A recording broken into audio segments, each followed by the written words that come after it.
Hello everybody and welcome. In this video I'm going to show you how to enable or disable ambient light on your speaker JBL Horizon 3.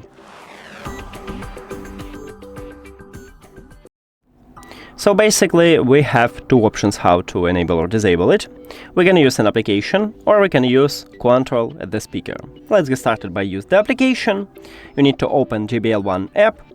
And of course you need to add your headphones in the application. Then you will see it at the device list and you need to tap at your speaker and scroll down.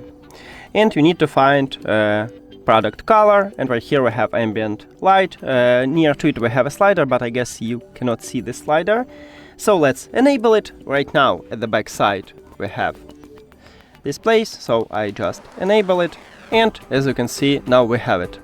I hope you see it. To disable it, just tap again at this slider, and I just disable it.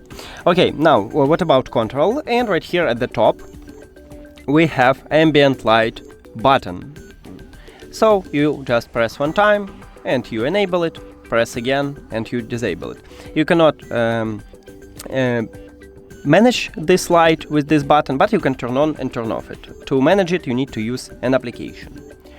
And that's it.